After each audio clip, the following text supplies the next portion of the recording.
So we finally got the first official trailer for Ghostbusters 3, but what are all the things we missed from the trailer? Let's talk about that right now. Hello everybody and welcome back to another movie news video. My name is Joker, here with a very special guest. This is Alex Brumley, the actually official 5th Ghostbuster. I don't know if you guys knew that or not, but I was going to say that before he showed up in the suit, so I mean it just works. So that's pretty fantastic. Yes. So how's it going? Going well, man. How are you? I'm pretty great. We finally got this trailer. I know you've been obviously a Ghostbusters fan like your entire life, and I have too for the most part. And now that we actually have this official trailer, and you wanted to come on and talk about it, so I was like, I'm not going to tell you no. Hey, it happens.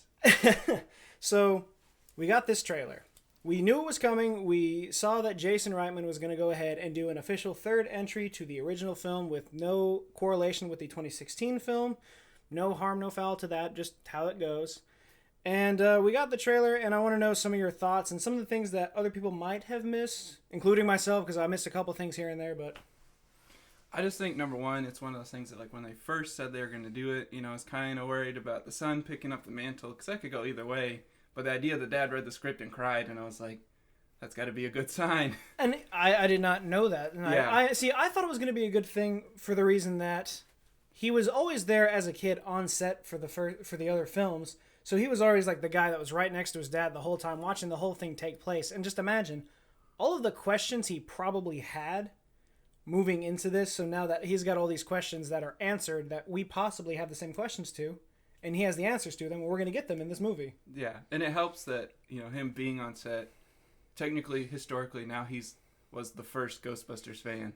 Because he was there pretty on much. set. He was So there the whole time. I was there when, you know, they shot these scenes. Like, I was like, that's awesome. Like, he's already got the entrance into that. So it's like, he already knows that universe. Right, and he's already a phenomenal director already as is. Right, and just looking over his history of writing, and it's like, I'm glad that he didn't just jump into it. Because I know in the past he had talked about maybe doing it, but he said, I don't want to do it. So it's glad now that he feels like, I guess he's kind of built up his chops. And I think that that's one of the most important things about this movie right now is just because this movie's been in works forever. Right. Unofficially on and off. And then we got the video game that was supposed to be the unofficial third entry, which I enjoyed, but obviously it was no third movie that we wanted. Right. And it was always Dan Aykroyd talking about getting a script that everybody liked, and then we couldn't get everyone on board, and then everyone was on board, but someone else wanted to drop out. And then we had the passing of Harold Ramis, and it just fell apart. And now it's just suddenly sprung up, and it's happening. So, and I think we're good as going in this trailer is it's kind of like the joke with George Lucas is he hires a younger cast, so now we can grow up with them. Because nothing against the old guys, but you know they're getting up there, and like them jumping around in a suit and stuff. Right. You know, you don't want to see CGI someone's face running. CGI Bill Murray jumping. Right. But I think. And I'm pretty sure that was like the idea from the get-go. They wanted to have like a younger cast of some sort, be it their actual like kids, so it's actually like a family style business, but a younger cast to take up the mantle because eventually they aren't going to be able to do it anymore. Right. And it kind of reminds me of like the last couple episodes of Extreme Ghostbusters where they have Back in the Saddles where the original guys show up and help the team out. So right. It's like the idea of like, you know, these kids can find all the equipment, not really know how to work it, and the idea that the team can come back and help them and show them like, how did you know how to work this? Or yeah, 100%. So like the fact that, I mean, obviously they're learning it on their own. That's what it looks like, especially in the international trailer, which we just watched. It looks like they're trying to just figure it out on their own. They kind of know what it is, but I guess they don't, because we see from Paul Rudd's character, he's like, your dad never told you anything about this? And she's like, no, it's just my mom. And I guess she wanted to keep it hush-hush. I think that's going to be also is very interesting. Number one, I love Paul Rudd. So yeah, Paul Rudd being in this movie just makes it better. But I think the idea is he's going to be that middle person, kind of like what Winston was in the original ones of like, okay, he kind of knows that tech, but like he's that secret fanboy. Because like when he pulls it out, like, I guess they're playing it in the movie from what you see in the trailers is like all that stuff was a myth. Like, do you think he's going to be the Lewis of the group? I think a Lewis Egon mixture. Lewis Egon. I mean, because I feel like he's a scientist, so he's there. So I feel like he was a fanboy. You know, he knows about this stuff. I joked with my siblings about this. I was like, I want him to play like I studied under Egon or Ray, like in college. Like, before they got kicked out. Obviously, they taught in college, so he could have been in that age group. Maybe. I know that's a stretch. Well, but it's funny. From what I've read, Paul Rudd's character was a kid growing up in New York during the events of the first two films, so he went through the whole thing. supposedly. I might have that wrong, but that's just what I've been reading. So he already kind of knows about it. That's why he's like, oh, this is a cool replica of a ghost trap. Oh, wait, it's a real ghost trap. So he's definitely going to get entangled in this in some fashion, and he's going to end up probably being a part of that too, which I think is going to be great. But let's go into this trailer a little bit more. Not necessarily frame by frame, but just go through what we've seen. So we start off with this family moving to Oklahoma, of all places, very far away from New York, which I think is a safe bet. Yeah. You know, you don't want to keep putting it all in New York. Also, I think it'd be really hard nowadays to shoot in New York, trying to get away with the Ghostbusters movie. Maybe in the future, but I was like, for pulling the franchise back up, I feel like, kind of like, for example, when Joker was shooting, I saw so much of that footage on people's cell phones. Not that the new Ghostbusters didn't have footage that leaked, but the idea is it's like that gives them an area. But, we both talked about that trailer opens up. You kind of think it's an indie movie. You're like, yeah, it starts off. You think it's just like on the right movie? A small family indie thing. Just he's like, why'd you move all the way out here? My family's poor. We don't really have a lot of money right now, except for this old, super haunted farmhouse. He's like this old farmhouse my grandfather left us, and you see it, and you're like, that's the most out of place building I've ever seen. How the firehouse wasn't condemned, but that house. But that thing just stood up, and it's interesting because it looks like it'll be Egon's family, his grandchildren, only because there's a couple things that lead to that. You see in the basement, it's got the spores, molds, and fungus. You got the proton pack. Symmetrical book stacking in the Symmetrical book stacking. I thought that was hilarious. But, and that's all aside the fact that she pulls back the suits and you see Spangler written on the suit. At first I was like, that's absolutely what that is, because she says my grandfather passed away, and obviously it has to be Harold Ramis. But there was talks about in the original movie when they sell Ray's house? They're getting a second mortgage on it. Yeah, so we walk out of the bank, you're never going to regret this, Ray. He's like, I grew up in that house. And in real life, he did grow up in kind of like a farm kind of house area. Right, so it could have been that, but, I mean, maybe at some point Egon got the rights to it. I don't know. I mean, he needed, it never says they're there in the firehouse 24/7. Right. Maybe he wanted to work on the equipment, and it makes sense to be out in the middle of nowhere. 100%. Shooting out proton blasts, no one's going to be like, what are you doing? You're not going to be going through a hotel lighting up everything. Or he's the weird scientist guy, so no one's going to question. Yeah, so they're just like, he's just So I think it's one of those plot things we just kind of fun to speculate about. Right, and moving forward, we got a couple more sets. One thing that I'm the most interested about is the Shandor Mining Company. That we see the busted gates to. The kids are walking through it. Who knows where they're leading with it, but I have a feeling that we might get a little something to that degree, since later in the trailer we do see the Hellhound foot crash down on Paul Rudd's car, so you're like, oh, I've seen this before. Yeah, and I think it's good that they kind of throw that away real quick, that you just see the name over the mine. Like, you got to do that stop frame. You really have to look. And when I was watching the trailer, my reaction the first time, I was like, "Oh, that says Shandor Mine." Wait a second. Yeah. Wait. And if I remember, that guy was super evil to the extreme. And if I remember right in my history, Dana Barrett's apartment on top was built of the magical stone per se that he got for Gozer. So the mine shaft, obviously, I'm thinking they're playing has the stone, because I think there's a scene where one of the kids is holding a stone, or you can see him, because they're talking about it's like a mine shaft. So obviously, what are they mining? And he built Dana Barrett's apartment. Okay, yeah, you're onto something there, especially with that mine cart they're sitting on right above that crater, and it just starts glowing, and then we have the ghosty green stuff come out of there. So there's definitely something there, Shandor wise. I think it's a safe bet going back to that, because you deal with Gozer, you deal with Zool. And it's not the only door. Vince Clortho is the other guy. Right, and Gozer talks about, this is not her, per se, whatever the entity wants to be, is only pathway into it. So this could just be another door. It's very possible. And it could be, like, the ghost of Ivo Shandor coming back, which is what I imagine it could be. I'd prefer that. I don't want him to bring back the Stay Puft Marshmallow Man again, but... Yeah, that'd look a little weird, I mean, I think it would be fine, but there's a difference between nostalgia and overplaying it. Right. And I also was doing some freeze frames. I don't think that first ghost you see going around, I don't think it's Slimer. It looks like Slimer, though. I've seen some freeze pauses on it, and I was like, unless they did some weird, crazy changes to it. For some reason in my head, I feel like the trap they has when he drops it, I feel like Slimer's in that. Probably. I may be totally wrong, and like Slimer may be the hidden scene at the end of them. Like I think there's another ghost or something. I mean, I think the ghost they're chasing throughout town is definitely Slimer. Because Slimer looks different in between Ghostbusters 1 and Ghostbusters 2. In Ghostbusters 1, he does just have like a really just gross look to him. And then in 2, he's like 4 times the size and he's just got a completely different character. Right. He's a completely different sculpture and everything. So I think it's more of the original idea of Slimer. But again, we could be wrong. They could, because we only see glimpses of it. And even if you try to freeze the frame, it's just like a blur because he's moving out of frame. Right. When you and see I think it, they did that on purpose. And a lot of yeah, absolutely. A lot of the FX things when they're doing a trailer, when they do the trailer, they only have so much of the FX done because that's all they're doing right now. The filming's already been done for a while. They're just going back and doing all the ghosts and you're stuff. definitely in post production. So this is their right best stuff. So that's why you saw a lot of Ecto-1 turning and like a lot of the practical stuff. You saw a little bit of special effects, but again, like only very minute Mostly scenes, and it is very possible that flash and your dust and different stuff, which you can do right. And with the exception of maybe 1 or 2 shots, I feel like the majority of what we saw in this trailer was probably from the first 30 minutes of the movie. Maybe the first half. Yeah, and I think there's a scene where she's standing over. I think Phoebe's the girl.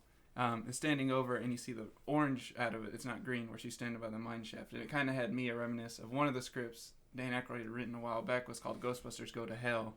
So I was laughing in my head. Right. I was like, I'm orange sure mist, yeah. I'm sure that's not what it is, but in my head I was like, you never know. They're opening up the portal. It could be something similar to that, very much so. And while we're on topic with the whole special effects thing, did you notice? I don't know if it's just me, and I'm kind of interested in if it's just the color is different, but the streams from the proton packs were purple. They're yellow and purple. Yeah, they're not blue and red. I don't have a problem with it. I'm just wondering if I wonder if they're trying to play that maybe they're older and something in that match, or maybe to show difference with the kids messing with it. Right, and I wonder maybe it's like I was going to say maybe it's a practice mode, but you can clearly see it just destroying buildings as they're driving through in the Ecto. Where is the sheriff in this town? This is worse than a drive-by. But it's interesting, why is it that the stream is a different color? When the teaser trailer dropped, the 1 minute one that we had, it was flashes of blue and red, and then we saw the back of the car, but that was all we got. But it was very much originally it was the blue and red. Now it's like this purple, yellow. Now I know in the game, which I guess you could say is canon, I'm going to use quotations there, I don't know, you could change the proton pack to do a bunch of different things. Right. And we've seen the slime packs before, so I mean, I would not be surprised if there was a different setting on this thing now. It's either kind of it sitting longer, or the idea I think about is when you see the gunner seat come out. From that's real Ghostbusters gunner seat, which is from the toy. That was never in any of the things.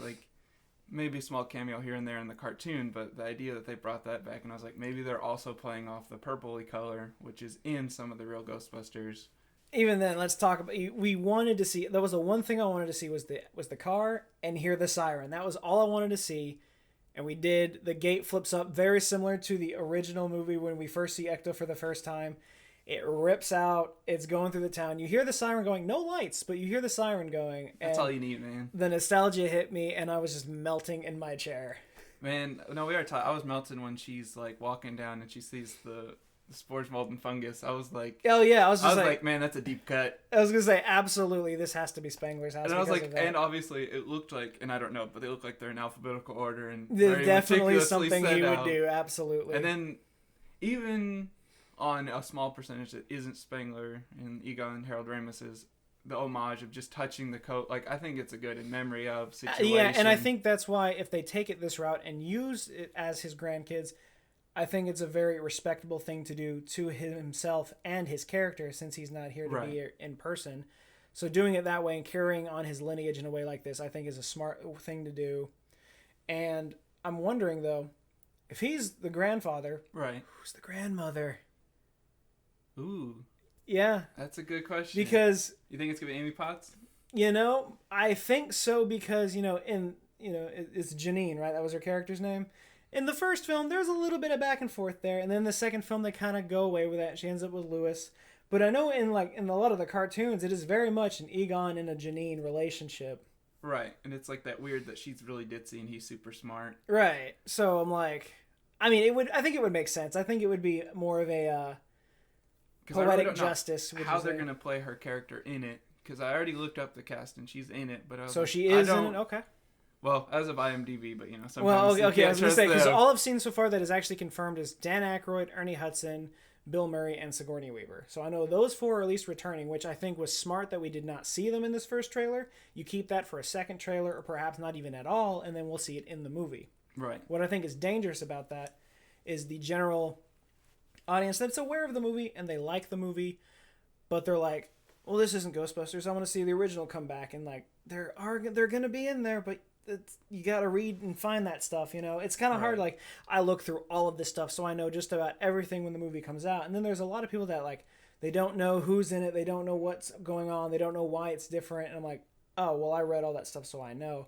But I think it's one of those things you got to pay close attention to, and we don't think of it because we're all different fans. I just happen to be a fan of Ghostbusters more than everything else. I also like Star Wars, but the idea is when I see a new movie, like we've read about the trailer before it comes out. Yeah, like, we saw that like there was like, hey, the new Ghostbusters years movie could ago be coming. Yeah, he's gonna be directing a new one, which is awesome. But the idea is it's like they play this commercial at a football game or whatever, and people like maybe our parents' age don't keep up with any of it. Right. So the idea that they're like, oh, cool, it's the Ghostbusters.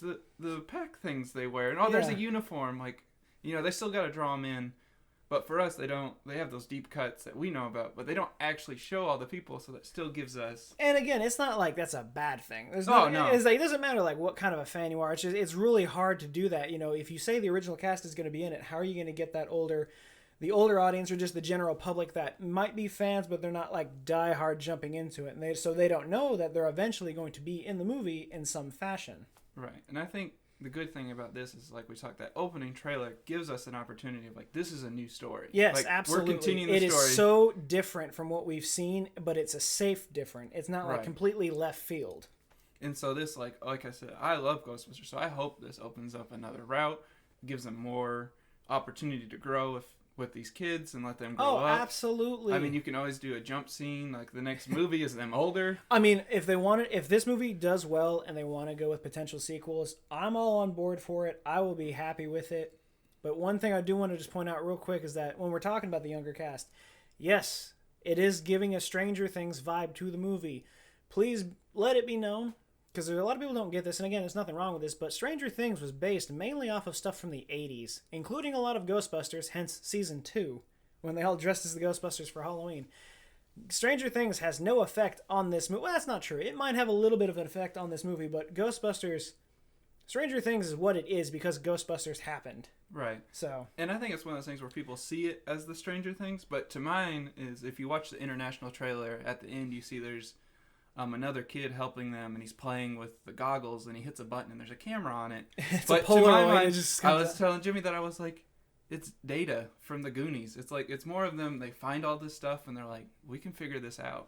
100%. And again, like, that's fine. I think watching it, it kind of made me want to like go back and try to watch Stranger Things because I couldn't get into it. It just wasn't my thing. But now that I understand, it was very much built off of stuff from the 80s and a lot of homage to a lot of things, and I might be able to get back into it. But if that's the case, because Stranger Things is still doing fantastic for a Netflix show, both of those like coinciding next to each other, I don't think that's a bad thing at all. I think that's honestly great marketing for, again, the younger audience, saying like, oh, that's the kid from Stranger Things. Oh, he's actually being a Ghostbuster as opposed to actually being one for Halloween in season 2 of Stranger Things. And it also gives the avenue of like, it's funny saying kids because they're not that much younger than us. No, they're but really the not. idea of, we'll say that middle school, early high school that love Stranger Things, and they're watching him, and they're like, maybe they went and saw it because he was in it. Right. Now they're going to see Ghostbusters because he's in it, and that's given them a new fans because I've actually been talking to some people about it, and they had never seen Ghostbusters. So they've been watching it I know I almost had a stroke myself. But I was like, what's wrong with your parents? But the idea is it's like we're opening up this avenue of like, kids now are starting to watch these 80s movies because all these Stranger Things and other TV shows are inspired by them, and they're actually watching them, and they're like, oh, this is a good movie. Like, all those movies hold up. Yeah. I can play them like, yeah, some of the effects you can probably be like, oh, that's definitely someone in a suit or something like that. But the idea is it holds. Right, and I think that's what's going to be important when watching this, especially with his career moving forward. He already got the following as a kid from Stranger Things. Right. Sure, he's done some similar things, now being It and Ghostbusters, but I think he's going to be branching out, and that audience is going to follow him, and he's going to become like one of those stars that we had growing up. So I think that's really great for him as opposed to like being stuck in the same role over and over and over again. Like some stars happen to have, like Daniel Radcliffe had that issue with Harry Potter, and he went through the most drastic roles after that, trying to get away from the fact that he is Harry Potter. Right. So I think it's a safe bet, and I think his career is just going to be very well off because of this. And I think, like I said, it opens up the cast, and like even in the trailers, like obviously it's going to be about the family, but I feel like the friends that they're bringing in are going to also bring in that atmosphere of like other kids being with it, and it's like still that idea is like we want everyone to think anyone can be a Ghostbuster. Right. Like even these kids, you know, they find it and they're like, we're going to solve this problem. They were like shouldn't even be able to lift the proton pack. Right. But I think it's one of those things we got to play off the Marvel movies. Is it's like. Even we'll use Ant-Man because Paul Rudd's in it. Like, sure. It's a heist movie. Yeah. It just happens to be superheroes. This is a family movie about, you know, growing and, you know, dealing with the death and, like, you know, sometimes there's family stuff. And dealing with moving across the country. Right. It just happens to be Ghostbusters. And then you put the Ghostbusters stuff. And that's what we liked about the trailer because we joked, like, if you cut that first half, you're like, it's a different movie. It's two different movies in one trailer. If you cut it right there, we're just like, yeah, we just don't have a lot of money, so we had to move to a smaller town. It's so depressing. You can make your own. You can make your own indie movie out of that, and the rest of it is definitely Ghostbusters. I mean, either way, I'm excited. I've got nothing but positive vibes from this trailer, and I think moving forward into the summer of 2020. Oh man, it's going to be so hyped for this. People have their Star Wars countdown. I'm going to have my Ghostbusters countdown. 9 days to the Rise of Skywalker. I got that going for me. My only question is, and the nerd I am, and as you know, as a aspiring film composer, they haven't announced who's composing it yet. And it's been driving me crazy because they give me all these other leaks and no one. I was like, that's the smallest person to announce is writing it, and I was like, I've been going. I think composer's a big deal, especially with something that is like a staple in the like cult classic universe, such as Ghostbusters. And I think that's one of those things. It's kind of a tangent as I go on, but one of the things is the original score with Elmer Bernstein is so serious. Yeah, and then the more I studied it, was like Bear. I don't always pronounce his last name, McKentry. I think is how you say it. Mm-hmm. He studied under him for so long, and I was like, in my head, I was like, oh, what a passing of the torch if he's going to do it. Knowing what his son has done, looking up in past, I've seen, you know, a bunch of other composers he's worked with. I've seen a couple that he's worked with more often, and some of them do have some serious roles in serious movies, but it's just the ideas I want to bring that seriousness to the score. And I know it's not sometimes what people think about, but for me, like the little cue when you show his name of the homage of the piano music. Oh, yeah. Just the ba-da-dum. Yeah. It's like kind of a joke off what Bill Murray plays, and then when he pulls up the piano in Dana's apartment. If you're not a fan and do that every time you see a piano. I do it every time. They're like, "What is that?" I'm like, "It's ancient Chinese torture." But we're gonna get the original song at some point throughout the movie. We're gonna get it, but I feel like in every other movie, there's always some. Whoever's rendition the pop person of it. Look, I'd be fine if they just kept the Run DMC version of it. Right. That would be good. I thought the Ghostbusters 2 like soundtrack, not the OST, but like just the soundtrack of all the songs they used was great. Right. Run DMC, Oingo Boingo, come on. The best, my man Danny Elfman. I think I was thinking about this the other day is when he's getting in the car and he's like, "Come on, let's go, Ecto 1." And like, I wish just when he peels out, the original song plays. Out of the town when they're pulling. Oh yeah, when they're going to the hotel. Yeah, I just want him to like the radio just kick back on and like even if that's all you even if that's all you hear and he hits the radio to like turn it off. But I was like, oh, that would be a nice bit of nostalgia. I'd be okay with something like that. But I guess wrapping up, I think overall it gave me what I want as a fan, and it didn't give me too much. Exactly. You kind of know the story, but you don't. So I love the anticipation I can build up the story. Right. Go, like in my head, I'm like, oh, they could go this way, this goes. Because even now we joke about, is it Egon? Is it Ray? Right, but even then, because like Alec has this thing, is like he can watch a trailer and tear the whole thing apart and then know exactly how the movie's gonna go. That superpower. 98% of the time, he gets it perfectly right. There's like one or two things where he's been completely thrown off. I know Us was one of them. But even then, watching this, like, I got the references. I got what they were going for. I know how the story starts. I got nothing beyond that. Oh no, it's definitely gonna be one of those ones where it's like.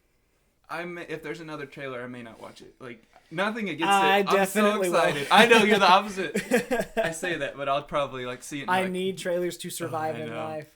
They just can't give me too much. No, I don't think they will. But until we get that next trailer, that will be it for this video, guys. Remember, if you like what you saw, be sure to leave a like, comment, and subscribe.